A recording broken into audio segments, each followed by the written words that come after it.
Well, it's been months now since the racially charged events in Ferguson, Missouri. And while the discussions about what happened are still fresh and ongoing, we thought it'd be a good idea to have what we're calling courageous conversations about race relations. We're sure here at Color 10 that you've likely had several conversations on Ferguson. Some of you have probably discussed it on social media as well. We wanted to dig a little deeper and, without trying to offend anyone, see what we learned about our country and ourselves. Why was Ferguson so polarizing? Why did it divide our country along racial lines once again? I think all the inequality and the injustice had simmered in Ferguson for so long that it was kind of like a powder keg that just exploded. You have one of those moments in America where we are reminded of how stark the polarity is between the way the African American population saw that event and the way many white Americans saw that. In Ferguson, an unarmed black male, Michael Brown, is shot and killed by a white officer, Darren Wilson. What really happened that day in August is still a matter of heated and emotional debate. There's a lot of talking but no listening. And this case here exploded, evidently just touching the fever at the right time. Investigations began, a grand jury convened. No matter what nugget of news came out, nobody listened to one another. Cable TV debated the smallest details endlessly. Social media exploded with conflict. Things spin out of control very quickly with inaccurate, incomplete information or just flat out bogus information. Everyone knew about Ferguson. If you'd never heard of Ferguson, Missouri, you did after a couple of days. Ultimately, Officer Wilson is cleared of wrongdoing. So why did Ferguson set America back and reopen scars? Some called Michael Brown a thug who disrespected the law. Darren Wilson was a cop fighting for his life. It's always been a dangerous profession. Really was not the ideal young black man that they thought they would like to make out he was. Others saw the vestiges of historical racism reignited. The perception of many black people was that justice is not going to be done. Justice won't be done when there's a situation involving a cop and a black person. All too often, there are these tragic situations occur which seem to the African American community to demonstrate that nothing much has changed. Race relations, a black-white issue, is not something we have resolved or probably ever going to resolve in your or my lifetime. And we tend to, we make inroads, and we've made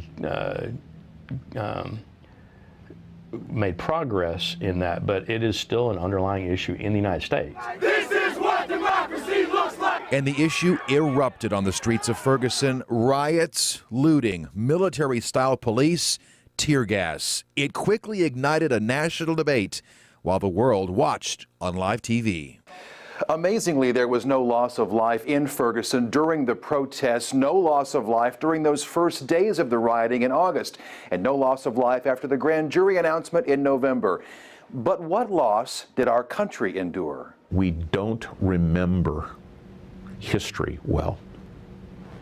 I think for white Americans, we are quick to say, well, we dealt with that stuff. For African Americans, all too often, they have forgotten the legacy of people like Rosa Parks, who responded to pure evil with resolve and with graciousness, and paid a price that subsequent generations have forgotten. Now that Ferguson has passed, other incidents continue to reignite these strong passions. The fatal chokehold of a black man by police in New York. The fatal shooting of a teen by Cleveland police pointing a toy gun made to look like a real gun. 40 years ago, I had the talk with my sons to tell them how they were to act when they were stopped by the police. I have a grandson who will be 21 this year. 40 years later, I'm still giving that same discussion because I want them to come back home to me at night. In some ways, it's frustrating that people are doing around the country what they accuse officers of doing all the time, which is generalizing and taking an incident or a particular person and saying that's how everybody is. You know, we guard against that in law enforcement, say everybody deal with each situation differently and don't overgeneralize because someone looks or acts a certain way. Did any of our discussions on Ferguson move America forward? Did any of us stop and think about our viewpoints, our mindsets? It's easy to go out here and march and demonstrate and shut down the freeways, you know, but going to work, dealing with the public policy issues, engaging people in your community, but how can we find a way to get past, you know, the bias? How do I recognize the fact that I'm biased and accept that so that I check how I react? How we react will determine our future. We'll have to work at it at both ends. We'll have to work on it from the blacks, prejudice against whites, and the whites against black, because it cuts both ways. There is no doubt that events like Ferguson remind us that we have unfinished business. You have to continue to have hope, because if you take away hope and a dream, you have nothing.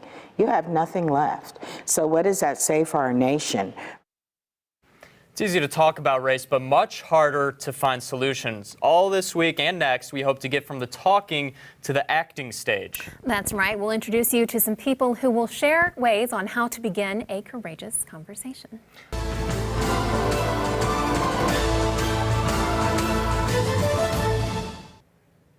Law enforcement is tasked with serving and protecting the public, and it's a job that's become increasingly challenging in recent months. Officers have faced growing scrutiny after tensions between police and the public escalated since the unrest in Ferguson. As part of our courageous conversations about race relations, Color 10's Linda Ong looks into what the job of a police officer is like today. Day and night, officers patrol the streets to keep communities safe. What they often enter are uncertain situations. You're always thinking, arriving to a call, what are my options? You know, what if this happens? What if that happens? Corporal Mark Chamberlain of Webster County has worked in law enforcement for 24 years. Back when I first started, it was rare that you would get attacked by somebody. Now it seems it's an everyday occurrence. It's a challenge faced by counties, both big and small. Springfield Police Chief Paul Williams. It's always been a dangerous profession. It's always dealing with those people that nobody else wants to deal with in society. In 2014, 126 law enforcement officers died in the line of duty, a 24% increase from 2013. 2 of those officers were from Missouri. One was Cedar County Deputy Matthew Chisholm. Sheriff Leon D. Rocati considered Chisholm family. It's a loss that you don't really recover from, because you think about this stuff day in and day out. The unrest of Ferguson reignited tensions between the public and police. Officers now must couple protecting the public with protecting their own from being a target. Don't do things in a routine pattern, you know, change it up. DeRocati says since Ferguson, the public's perception of officers has taken a turn for the worse. The respect for law enforcement is lost. We're in a losing battle. It's frustrating that people are doing around the country what they accuse officers of doing all the time, which is generalizing. When a crisis hit, we just revert back to what's comfortable for us or what our biases have taught us about other folks. And so it's easy to sort of grab onto those and say, you know what?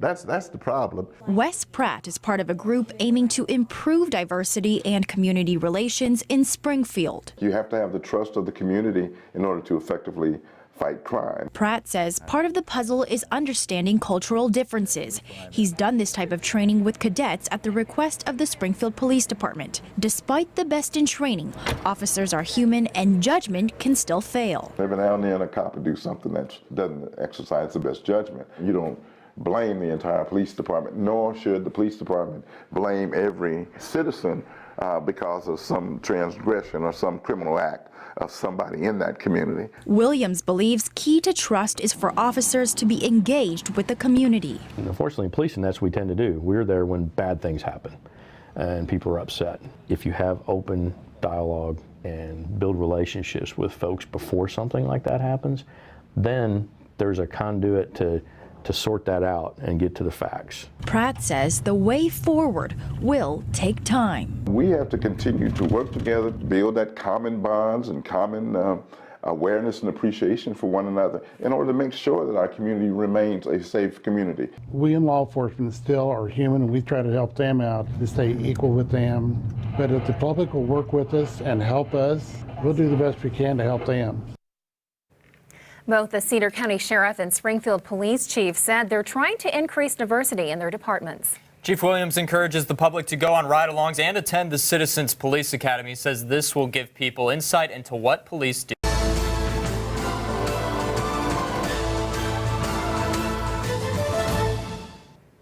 Recent events about race have prompted people in cities across America to take a closer look at race relations. That's certainly true here in Springfield, and as part of our Courageous Conversations series, Keller 10's Matt Lupoli speaks with locals for perspective on progress and the realities at play here at home. In a city celebrating a renaissance of sorts, where 100-year-old buildings are new again, some say blight of our past still needs attention.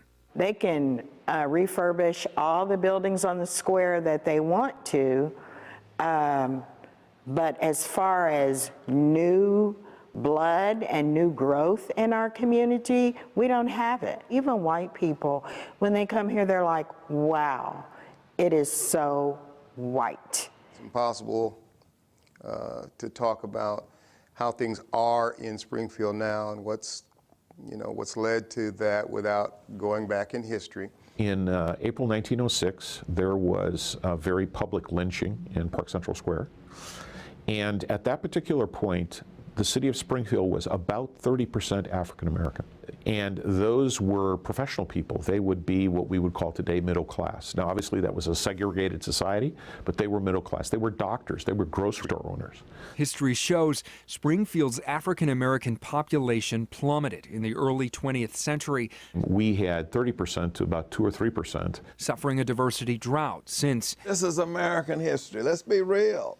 But why did racial terror in Springfield's past affect its ethnic makeup for more than a century, while other areas of the country seem to move on? It's not so much racism, it's our economic system. Job opportunities, economics. The whole attitudinal thing and reputation of Springfield. We build these walls and we put up, systems. They may kind of be under the radar systems, but they are there. We do things to kind of keep things status quo and keep things as they are. It was, nearly another 100 years before you saw people going onto school board, Charlotte Harden or Denny Wayne becoming a councilman here in town. I wore out 3 pairs of shoes, walking door to door, knocking on people's doors. No doubt, progress has bridged gaps over the last several decades. The Springfield public school system seen as a beacon of faith in the future.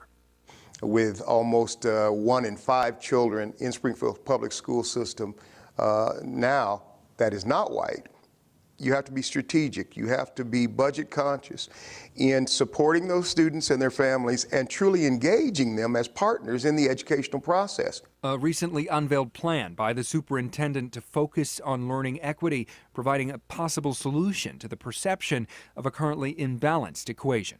It could be a great school district, but then there are a lot of problems there because I go on the south side, I would think I'm falling from another planet. North side is totally different. Oh, you go on the south side, you may find a classroom with 18 or 19 and 4 kindergartens. You come on the north side, you may find 25 to 30 in a classroom. But locals who've loved to call the Ozarks home for decades, some their whole lives, say slow but steady progress proves the Queen City's real potential. That's one of the reasons I stay, is that I see the potential. It's home for sure, but I see the potential here for it to be so much more. I wish that other minorities, especially black minorities, would choose to get involved in the city politics. They got to get more, first of all, they got to go to the polls and start voting. Instead of speaking up and addressing issues, laying back and just, because that was not Jesus. Jesus would not do that. Jesus would speak out. Is love who you are. And when you love who you are, then you can love other people. The City of Springfield's Race Faith Collaborative, which is a coalition of city employees, activists, and religious leaders, promotes deeper understanding of race relations and equality. For more information about that group, look for information in this story on our website, Ozarks First.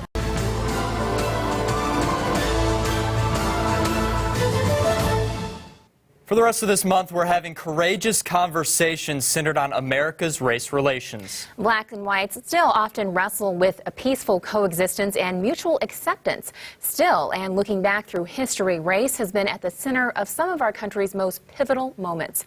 Here's David Oliver with more on our special series. From the time of America's earliest settlements, blacks were treated as property, bought and sold like livestock. Freedom came after the Civil War, but the freedom they enjoyed was not the same as white Americans. Blacks continued to live in separate societies. Their children attended separate schools. Jim Crow laws soon mandated the segregation of schools, public transportation, restrooms, drinking fountains, restaurants, and the military branches. Separate but equal was really separate and unequal. It wasn't until 1954, just 60 years ago, when the High Court ordered schools to be integrated. Landmark legislation in the 1960s outlawed Jim Crow laws and barriers to voting. Violence soon characterized the nonviolent efforts of the civil rights movement in many historic confrontations. Central High in Little Rock, the 16th Street church bombing in Birmingham, Bloody Sunday in Selma. The kind of stark evil represented in the white faces that pejoratively and angrily lashed out at black. I saw that as pure evil coming, I would say, crassly from the pit of hell. And that sort of thing not only doesn't please God, but it does, even if you don't believe in God, you can't hope to have a nation that can thrive with that sort of darkness. And the fight against discrimination would move from the streets to the courtrooms. Soon, righting the wrongs of the past would fall on America's baby boomers. Court-ordered busing meant kids couldn't go to schools in their own neighborhoods. They were bused across their own cities, or in some cases to nearby county schools, to bring racial balance. Affirmative action meant minorities were given preference for jobs over whites. Racial quotas were the norm for everything from employment to college applications, even scholarships. But in the late 1970s and 80s, there was a backlash. Courts began to back away from these controversial remedies, and the massive divide over race relations seemed bigger than ever. The 1992 LA riots erupted when LAPD officers were acquitted for the beating of Rodney King. The not guilty verdict of O.J. Simpson divided our country. More recently, the shooting in Ferguson of a black teenager by a white police officer. The chokehold death of a black man by a white NYPD officer. Because we don't talk to one another, because we live in the present moment without remembering the legacies of the past, we tend to repeat the mistakes. We act as if this is a solved problem. It is not a solved problem. You know, there is such a climate now, people yelling at each other. I mean, and you know, some people say it may have started with the sports shows or whatever it is, the talk show, the talking heads. They want to argue, they want to blast each other, you know, and say negative things as opposed to engaging in a comprehensive, intelligent conversation. I'm surrounded by people in the community who, you know, are not only were part of that, but lived through that on both sides of those issues and still have a lot of heartburn over it and can't let it go. There is no doubt that events like Ferguson remind us that we have unfinished business. Our kids, it's not going to be an issue, I don't think, because they are not growing up in an environment of racial divide and black and white. They see some of these things, and I think they go, what on earth is going on? How come you people act that way? Yeah, we've got friends and relatives, and we all do. You know, if they say something derogatory about someone who is from a different racial or ethnic background or religious background, they will say something derogatory, but we won't challenge them on it. We won't, you know, we so long go along to get along. So many of them have such a closed mind that there's not much you can say to them without starting a fight. You know, it's something that they have to develop. They have to grow out of their own families and their own homes. That kind of evil, that kind of hatred cannot sustain a civil society. If I really get to know you, I'm going to get to know some of your pain and some of your anguish and some of your weaknesses and your frailties and your vulnerability. A lot of people don't like to deal with that. If I show you who I really am, you got to accept me. And sometimes it's difficult for me to be vulnerable enough, or you to be vulnerable enough to share who you are, because it makes us nervous to talk about race or difference. And that's the challenge. Sometimes you just have to put your money where your mouth is. You know, we can have all the conversations in the world, but if there are no action plans coming out of these conversations, then it's going to be business as usual. Our world needs to have these kinds of civil discussions. Our community needs this. We can't live in unrest. We can't pass this on to subsequent generations. Courageous conversations with you this past week on Color 10 and KOZL on race relations in Springfield and the aftermath of Ferguson. Many have been on social media outlets like Facebook, Twitter, and Instagram. But with weighty topics like Ferguson and race relations, is social media the best way to carry on a courageous conversation? We wanted to share some Springfield voices with you that have concerns about social media and whether it hurts or helps. Ferguson was handled in such a way with the media that it went everywhere, with the internet, Facebook. Social media, in my estimation, has not contributed to the civility necessary for the kinds of in-depth discussions that have to happen in this hundreds of years long issue we've had in America. You don't deal with it in tweets, you don't deal with it in slogans, you deal with it eyeball to eyeball. And social media allows anonymity, social media allows cynicism and snarkiness to rule the day. It becomes an art form, and subsequently, it, in my estimation, gives us consciousness, it raises consciousness, but it doesn't help contribute to what is really necessary. Things spin out of control very quickly with inaccurate, incomplete information or just flat out bogus information, and people trying to fan the flames of something like that. Because you don't have all the facts. Nobody has all the facts yet. You know, let's not say anything until we can get all the facts. And then if you identify issues that are problematic, let's be willing to address every one of those issues. We're not getting at the issues as much as we should, but you're kind of faced with how do you get a hold of this greased pig, you know, and wrestle with it when you really want to. But if there's no big issue,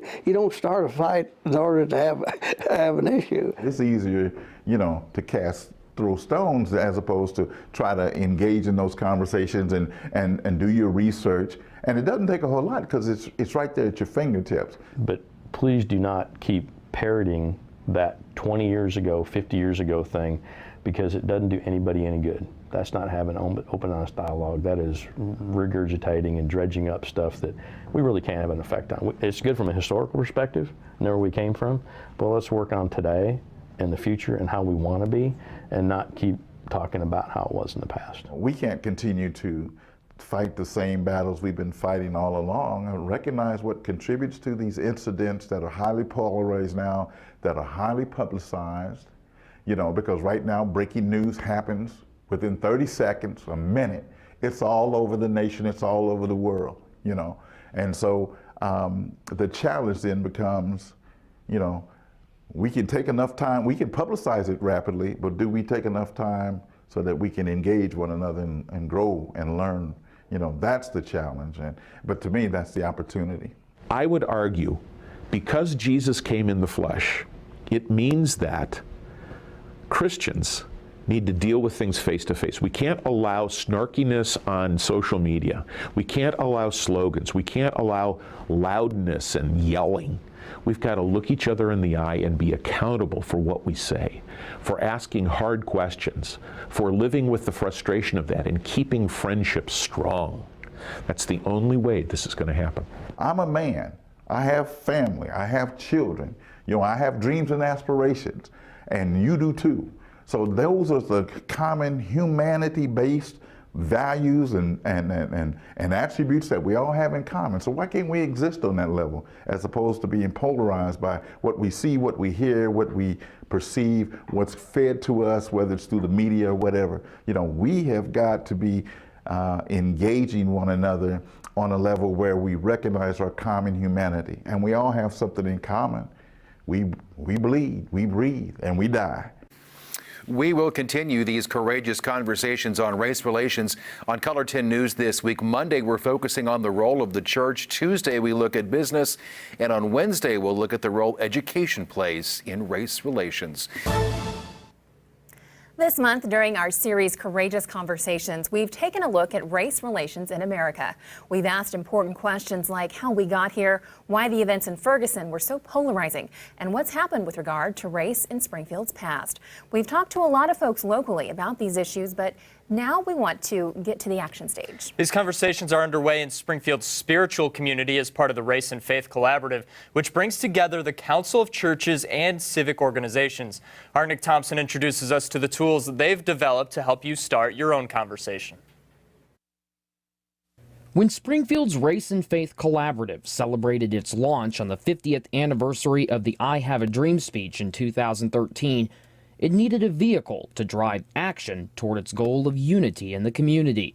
So the leaders of the movement started raceandfaith.com. Raceandfaith.com website was really born out of a movement, if you will, in the Springfield area to really come to understand better what the dynamics of race and race relations are all about, and not just in Springfield. This is obviously not just a Springfield issue or a question or a dynamic. In 2012, a Smithsonian quality exhibit called Race, Are We So Different?, came here to the Discovery Center. The exhibit looked at race from historical, contemporary, and scientific perspectives. Hundreds of Springfieldians were given a survey asking them their understanding before and after seeing the exhibit. Before, the grade was a D-, after, a C-. One question in particular was race invented?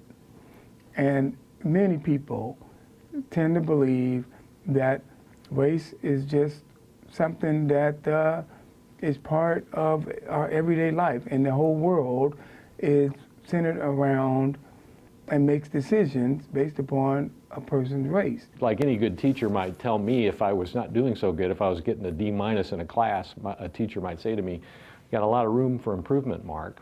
So this is kind of the approach that we wanted to take, just to say, hey, we're all, you know, a work in progress. The personal challenge on raceandfaith.com lasts a year.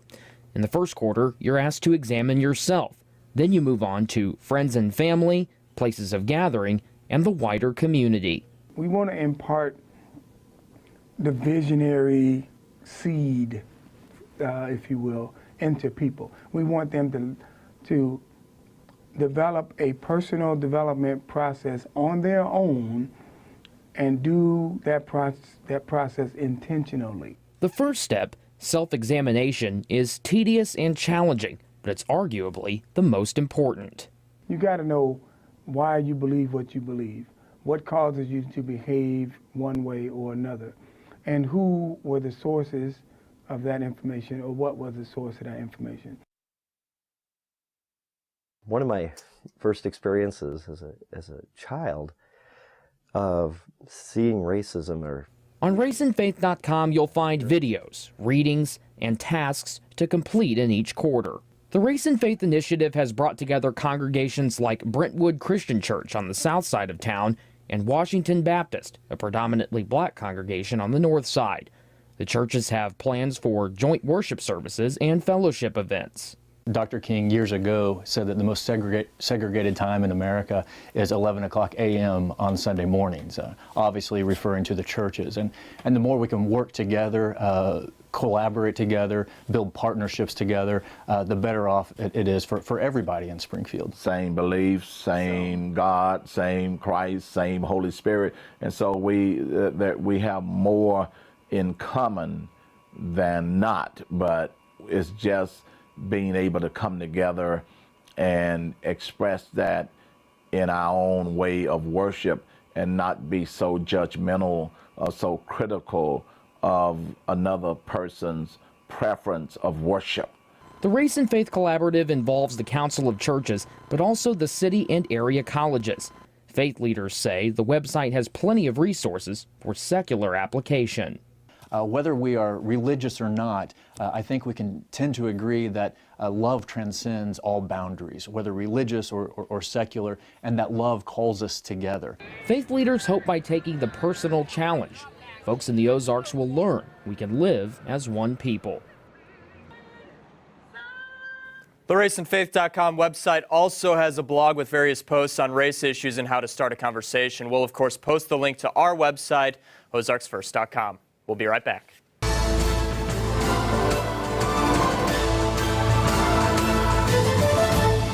Continuing our courageous conversations this morning, in a city with a dominant majority of white citizens, one black business owner says he faces some tough challenges. Our Brett Martin sits down with an owner going outside the box to spread a message against the racial violence across our nation. Morning after morning, Lyle Foster brews cup after cup inside his espresso cafe.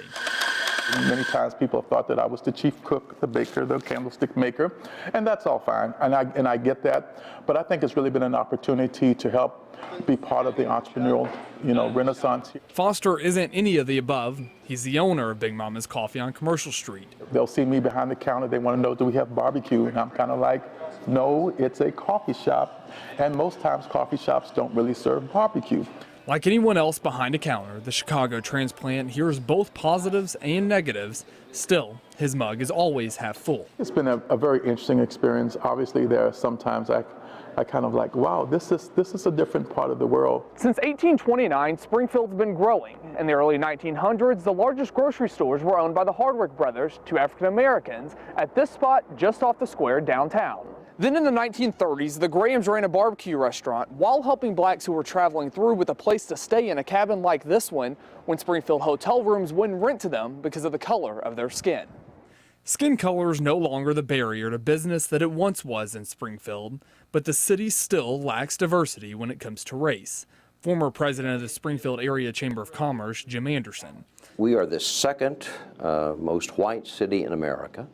I'm not proud of that. Of metropolitan areas above 400,000, we're second only to Portland, Maine. However, sweeping the past away isn't easy, but Anderson says it has to be done. You have to have an area, a community that values diversity. You have to have a welcoming community or a welcoming area, but the talent tomorrow is going to be one that's a diverse talent. Whether it's making changes at your business, creating a plan or program at City Hall, or turning to fine arts, having that conversation is the first step. Foster says whatever the platform, it's important. I think it's just helping people to realize people do a variety of things, and we participate in any number of different type of business ventures, not always hair salons and barbecue restaurants. Every Friday and Saturday night in February, Foster opens his Back Porch Theater for entertainment with a real message. I really feel that helping to explain to people the rights, the privileges that we all enjoy, that for some communities we had to fight, we had to march, we had to protest, we had to speak up. The late Auguste Boal, founder of the Theater of the Oppressed, famously said, theater is a rehearsal for the future. It's a rehearsal for life. John Herbert directs Rites to Passage, a fictional story surrounding similar racial tensions to current events like Ferguson. The white thief or the dead black kid presumed to be the thief. It's about an hour-long feature-length one-act that involves a white police officer who has just shot and killed a black teenager. He was a good kid. Want to be a lawyer someday. Herbert believes the stage is the starting point to a conversation not always easily discussed. I don't get to use a more intimate version of, oh, one of my best friends is black version. It gives us this space to say, hey, here's what people are thinking and feeling. Here's what people want to say, but don't want to say. And we can all look at it. It's fiction. We're all okay. Now let's talk about it. On a cold morning, black coffee in a white mug isn't just a way of revenue. It's a constant reminder of a successful combination for Foster. Two colors existing together, dependent on one another. Now he hopes it'll break through the walls of his coffee shop to the streets of Springfield. You don't have to prove to me that, that you're fair. I mean, I assume that. I'm not looking at you thinking, you hate me or you've got prejudice and bias against. I'm looking at you as another traveler on the journey called life. So let's walk down the road together.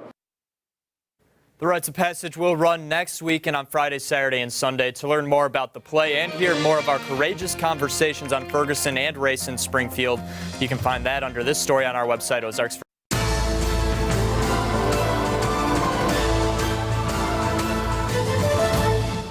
Continuing our courageous conversations this morning, our school systems are where the future begins. So how do local schools deal with diversity here in Springfield?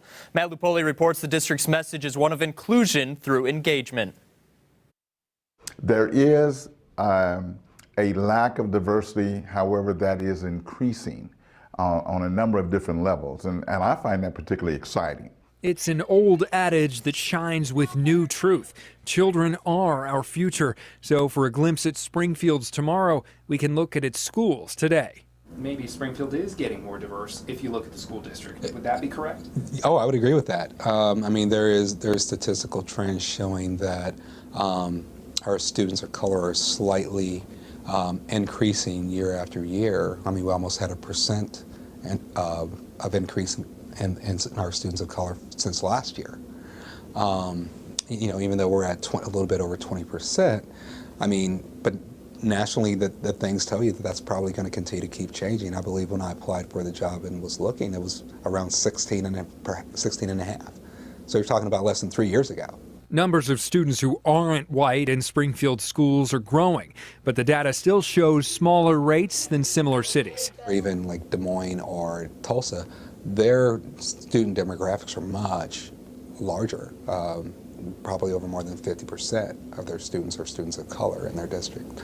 In the younger age groups is definitely where you see a great more deal of the diversity emerging. Probably more so north to center Springfield tends to be more diverse. But I think that's just continues, it's going to continue to change as they go through life to help prepare them for what's going to be out there, unless they're going to be sheltered all of their lives and not be a part of anything. That's part of growth too. It is. Yeah. Very much so. You know, there's benefits of being connected with someone who may have different experiences, who may not be like you. Education advocates in and outside the district say reaching out to diverse students is an investment in their futures and the community on the whole. Creating different levels of engagement for students, you know, and really the main reason is because, you know, a lot of the research has shown that there is an achievement gaps from students who are African American and Hispanic compared to their white counterparts. And so how do you close that gap? Parents have to be the role models. We have to engage in our public school system. Our schools need to understand diversity and the value of diversity. You have to be strategic. You have to be budget conscious in supporting those students and their families and truly engaging them as partners in the educational process, because it's good for the district.